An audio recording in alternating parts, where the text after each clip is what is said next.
Hi guys, welcome to my channel. कैसे हैं आप लोग? तो शुरू करते हैं हम लोग आज का वीडियो हमारा मैनुअल स्कैवेंजिंग के ऊपर होने वाला है। मैनुअल स्कैवेंजिंग क्या होता है तो मैं आपको पहले ये बता देता हूँ। आपने देखा होगा कि अभी बारिश का मौसम चल रहा है, तो कुछ लोग टैंक के अंदर जाते हैं या फिर नालों के अंदर जाते हैं, वहाँ से गोद निकालते हैं और फिर बाहर डालते हैं और उसको फिर ले जाते हैं। ठीक है, वही जो काम है ना, ऐसे ही मैनुअल स्कैवेंजिंग कहते हैं। अब देखो, उस टैंक के अंदर ह्यूमन एक्सक्रीटा भी होता है, मतलब लैट्रिन वगैरह भी होती है। इसके अलावा बहुत सारी हाइड्रोजन सल्फाइड जैसी गैसेस भी होती हैं, जिससे देखो कि हेपेटाइटिस जैसी बीमारियां भी हो जाती हैं। इसके अलावा आप देखो कि कितना डी ह्यूमन कंडीशंस है और इसके लिए ज़्यादा कुछ काम भी नहीं किया जा रहा है। जबकि अगर हम लोग अपने गवर्नमेंट के साथ जो करंट स्टेटस देखें इस चीज़ का, तो उन्होंने बोल दिया कि मैनुअल स्कैवेंजिंग जैसी चीज़ तो ख़त्म हो चुकी है अपने इंडिया के अंदर। बट क्या ये रियलिटी में ख़त्म हुई है? तो इसका आंसर शायद नो है, बहुत बड़ा वाला नो है। ऐसा नहीं है, हमें नॉर्मली अभी भी देखने को मिल जाता है। बारिश का मौसम चल रहा है, आप बाहर निकलिए अपने घर से और देखिए जाके कोई ना कोई आपकी नाली का गोद निकाल रहा होता है, फिर नाली साफ कर रहा होता है। वही तो है भाई मैनुअल स्कैवेंजिंग, ठीक है ना। एक स्टडी हुई थी जो कि करी गई थी मिनिस्ट्री ऑफ सोशल जस्टिस के द्वारा। ये स्टडी हुई थी 2022 से लेके 2023 के बीच में, जिसमें जो 54 डेथ्स हुई थी, किसके द्वारा? मैनुअल स्कैवेंजिंग के द्वारा जो 54 डेथ्स हुई थी उसका एक डाटा लिया गया। उस डाटा में हमें पता चला कि जो 54 लोग जो मरे थे, इनमें से 49 लोग ऐसे हैं जिनके पास कोई इक्विपमेंट नहीं था, जैसे ग्लव्स वगैरह, ये सारी चीज़ें नहीं थी जो एसेंशियल्स होते हैं, मतलब इतना कम से कम में होना चाहिए। ठीक है, 5 लोग ऐसे थे जिनके पास सिर्फ ग्लव्स ही थे और कुछ नहीं था। और एक इंसान भैया ऐसा था जिसके पास गम बूट्स थे। गम बूट्स होते हैं वो जो बड़े वाले बूट्स नहीं होते, वो चीज़। अब आप देखो कि किस तरीके से जो इंस्टीट्यूशंस हैं वो निग्लिजेंस दिखा रहे हैं अपनी चीज़ों की तरफ। जैसे बोला जाता है जब भी ये स्कैवेंजिंग हो रही होगी, गोंद वगैरह निकाला जाएगा, तो वहाँ पर मशीन्स का काम होना चाहिए, ठीक है ना, या फिर रोबोट्स को लगाना चाहिए। बट आप देखो अभी भी रोबोट्स या फिर मशीन्स अनअवेलेबल होती हैं इस चीज़ के अंदर। ये जो रिपोर्ट आई इसमें कुछ फाइंडिंग्स आई तो वो बताए थे। पहले तो ये लैक ऑफ सेफ्टी गियर की बात हुई थी, तो मैंने आपको बताया कि सिर्फ 49 लोग थे जिनके पास कुछ भी नहीं था, 5 लोग जिनके पास ग्लव्स था, 1 लोग था जिनके पास बूट था। इसके अलावा देखी जाए तो अब्सेंस ऑफ मशीन्स थी, वहाँ पर इक्विपमेंट्स नहीं थे, सक्शन पंप्स नहीं थी, रोबोटिक क्लीनर्स नहीं थे। इंस्टीट्यूशन ने भी बहुत निग्लिजेंस दिखाई। इंस्टीट्यूशंस लाइक जैसे MCD वाले होते हैं, है ना, या फिर जो लोग प्राइवेट ऑर्गेनाइजेशंस भी होती हैं जो ये चीज़ें करती हैं, या फिर ज़्यादा देखो तो पब्लिक ऑर्गेनाइजेशन होती हैं, तो वहाँ पर इतनी सारी चीज़ें होती नहीं हैं, तो वो निग्लिजेंस दिखाए। जैसे अवेयरनेस ड्राइव नहीं चलाते हैं वो लोग, कोई अवेयरनेस नहीं फैलाते हैं कि आपको इसके अंदर जाने से क्या हो जाएगी, है ना। विदाउट कंसेंट ये सारी चीज़ें करते हैं, तो कंसेंट तो भैया लेनी ही नहीं है।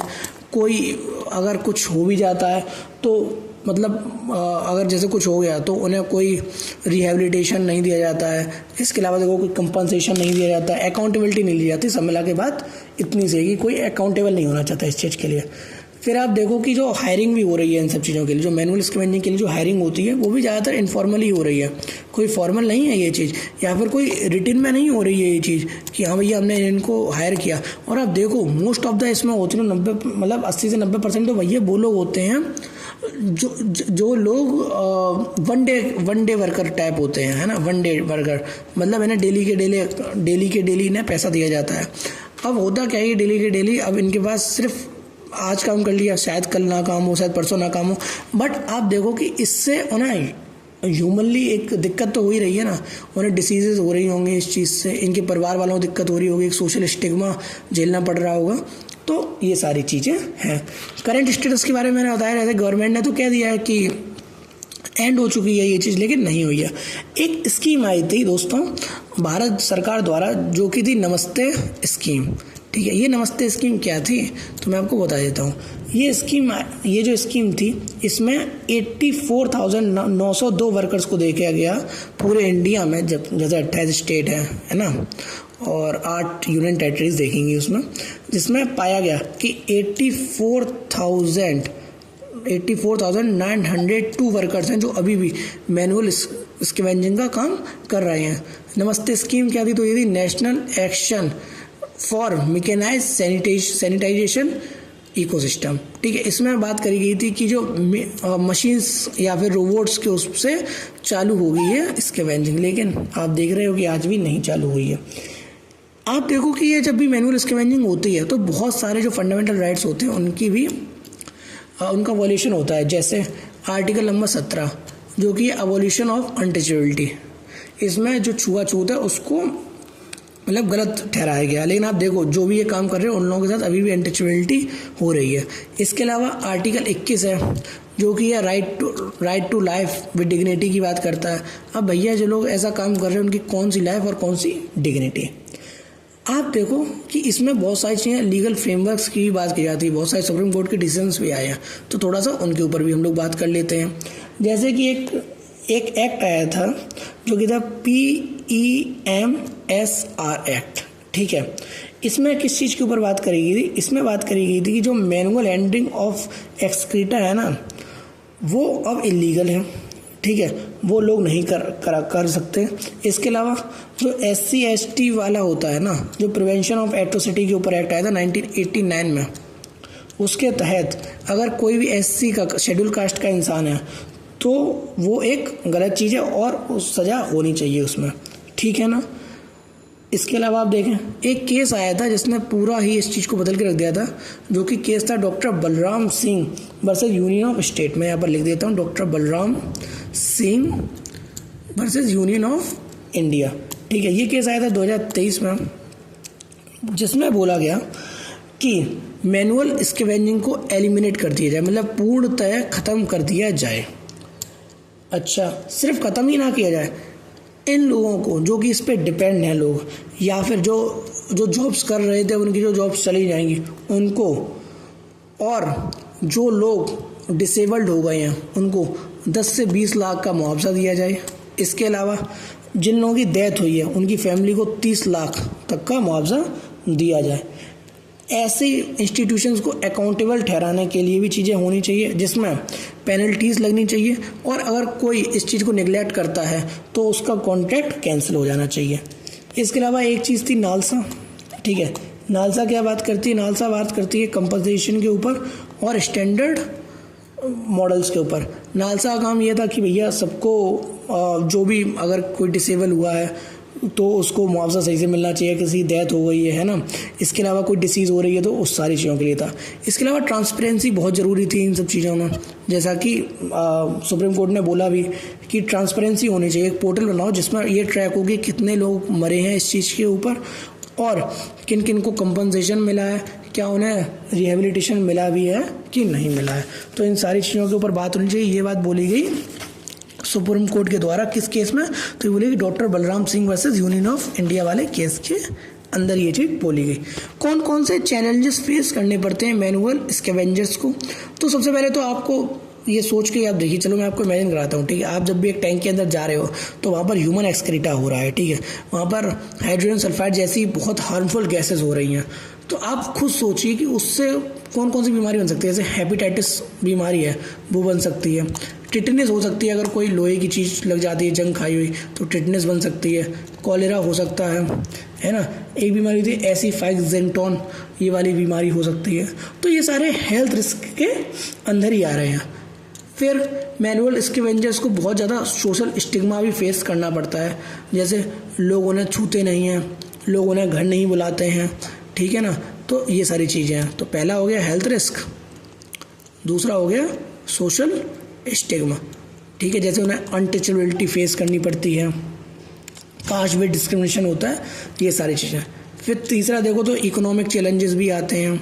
इकोनॉमिक चैलेंजेस कैसे? उनको मिनिमम वेज से कम दिया जाता है, कोई जॉब सिक्योरिटी नहीं होती है, डेली वेजेस पे काम करते हैं। ज़्यादातर देखो तो वो लोग गरीब ही होंगे। वुमेन्स को तो भैया डबल डिस्क्रिमिनेशन फेस करना पड़ता है, एक तो वो वुमेन, ऊपर से ये मैनुअल स्कैवेंजर्स, तो और ज़्यादा उनको दिक्कत आ जाती है। तो उसमें क्या होता है कि जेंडर बेस्ड एक्सप्लॉयटेशन चालू हो जाती है, सेक्सुअल हैरेसमेंट बहुत ज़्यादा होती है, एब्यूज़ गाली गलौज उनके साथ होती है, मारपीट भी हो जाती है कभी कभार, है ना। फिर इकोनॉमिक इनइक्वालिटी तो है ही, जैसे जितना एक पुरुष को दिया जाता है उससे तो कम एक वुमेन को दिया जाता है। अब आप सोच के देखिए, ये सब जब चीज़ों के ऊपर हम लोग बात कर रहे हैं तो वहाँ पर क्या उन्हें साइकोलॉजिकल प्रॉब्लम्स नहीं हो रही होंगी? बिल्कुल हो रही होंगी। क्यों हो रही होगी? आप देखो, एक तो जो हमने सोशल स्टिग्मा के ऊपर बात करी उसकी वजह से हो रही होगी, हेल्थ रिस्क, इकोनॉमिक प्रॉब्लम्स। ये मैं कैसे इनसे कोरिलेट कर रहा हूँ आप वो देखिए। अगर हेल्थ रिस्क आ रही है ठीक है, हेपेटाइटिस, टेटनस, कॉलरा, ये सब हो रहा है।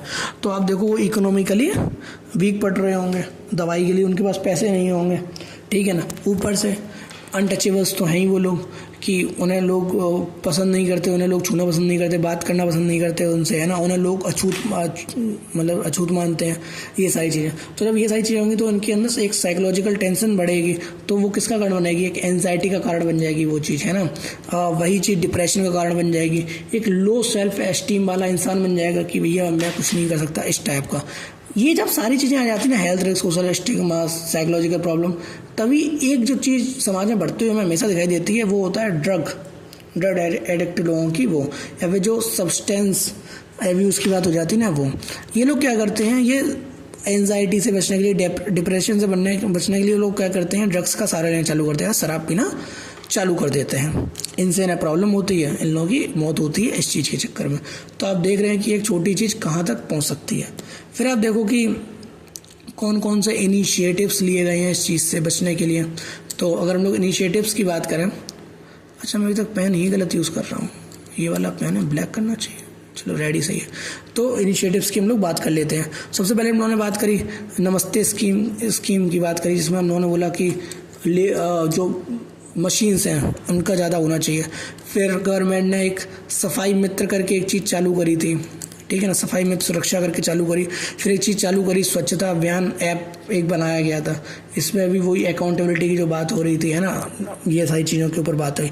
फिर आप देखो कुछ टेक्नोलॉजिकल चीज़ें भी हुई, जैसे बैंडी बूट रोबोट्स आए, है ना, इसमें रोबोट्स का काम ज़्यादा था। फिर इसके ऊपर देखो जो एंडोवोट की बात करी गई, या फिर जो AI का आजकल यूज़ किया जा रहा है इसके अंदर, वो भी एक काफ़ी अच्छी चीज़ है।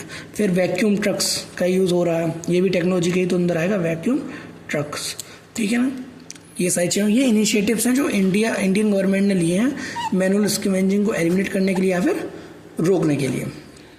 इसके अलावा हम लोग कुछ चीज़ों के ऊपर बात कर लेते हैं, जैसे कि देखा जाए कुछ मेजर्स की बात कर लेते हैं जो कि हम लोग ले सकते हैं या फिर गवर्नमेंट को लेनी चाहिए इस चीज़ को रोकने के लिए। तो क्या क्या हो सकते हैं, तो पहला देखो भाई, लॉ बहुत ज़रूरी है, इन्फोर्समेंट ऑफ लॉ होनी चाहिए। PEMSR एक्ट जो 2013 में आया था, जिसके बारे में मैंने आपको पीछे बताया, है ना, या फिर जो बलराम सिंह वाला केस हुआ था उसमें जो चीज़ें आई, उन सबको अगर अच्छी तरीके से पालन कर लें तो शायद हम लोग इस चीज़ को रोक सकते हैं। फिर देखी जाए तो मैकेनाइजेशन चालू करना चाहिए, मतलब मशीन्स का यूज़ करना चाहिए, ना कि लोगों का। फिर अगर आप मशीन्स का यूज़ करेंगे तो निश्चित सी बात है बहुत सारे लोगों की जॉब जाएंगे, तो उनको भैया रिहेबिलिटेट करो, है ना, कोई अल्टरनेटिव लिवलीहुड ढूंढने के लिए उनकी मदद करो, उनको कंपनसेशन दो, ये सारी चीज़ें होना चाहिए। तो यहाँ पर हम लोग रिहेबिलिटेशन डाल देते हैं अपना तीसरा पॉइंट। अच्छा, चौथा पॉइंट हमारा क्या हो सकता है, तो भैया हेल्थ स्क्रीनिंग बहुत ज़रूरी है। हेल्थ स्क्रीनिंग क्या होती है कि उनका चेकअप होना चाहिए, ठीक है, उन्हें उनकी बीमारियों के बारे में पता चलना चाहिए। अगर कोई बीमारी हो जाती है तो गवर्नमेंट को जैसा करे कि उनको इलाज इतने तक मुफ्त मिले, है ना, कि 10,000 20,000 तक का इलाज मुफ्त मिले। तो इन सारी चीज़ों के ऊपर भी बात होनी चाहिए, गवर्नमेंट कर भी रही है, तो ये सारी चीज़ें अच्छी तरीके से हो जाएंगी। फिर आप देखो कि हेल्थ स्क्रीनिंग में कुछ चीज़ें आ जाती है, जैसे रेस्पिरेटरी में दिक्कत हो रही है तो उस चीज़ के लिए उन्हें इक्विपमेंट दिए जाएँ, है ना, स्किन बेस्ड डिसीज़ हो रही हैं तो दवाइयाँ दी जाएँ उस चीज़ के लिए, ये सारी चीज़ें आ जाएंगी मेजर्स के अंदर। अगर हम लोग कंक्लूजन की बात करें ना इस वीडियो का, तो ये कंक्लूजन काफ़ी घूमा हुआ कंक्लूजन होगा, क्योंकि आप देखो कि एक तरफ गवर्नमेंट कह देती है कि हमने मैनुअल स्कैवेंजिंग को ख़त्म कर दिया, एक तरफ हमें उसके केसेस आते हुए आज भी दिखाई दे रहे हैं। तो कोशिश कर रही है गवर्नमेंट, लेकिन आज भी हमें समाज में ये चीज़ देखने को मिल रही है। ये चीज़ हमें दिखाती है कि जो सिस्टम है वो एक तरीके से फेल होता हुआ नजर आ रहा है। लेकिन कोई भी सिस्टम एकदम से कोई भी चीज़ सही नहीं कर देता, तो उसे टाइम मिलना चाहिए। इसके अलावा जो मशीन्स हैं, रोबोट्स हैं, उनका यूज़ होना चाहिए। उन्हें अगर इस चीज़ से हटा रहे हो तो भाई अल्टरनेटिव जॉब ऑप्शंस होने चाहिए उनके पास। अगर पॉलिटिकल विल है तो शायद ये चीज़ सही हो सकती है। टेक्नोलॉजी का एडॉप्शन होना चाहिए और सोशल चेंज बहुत ज़रूरी है भाई। हम लोग कह देते हैं भैया ये तो अछूत है, लेकिन आप देखो कि वो लोग भी इंसान हैं, तो उन्हें भी राइट्स तो कम से कम मिलने ही चाहिए। तो थैंक यू वेरी मच, यही था हमारा वीडियो। इसके ऊपर आपके क्या ख्याल है आप लोग ज़रूर बताइएगा, एंड थैंक्स फॉर वॉचिंग।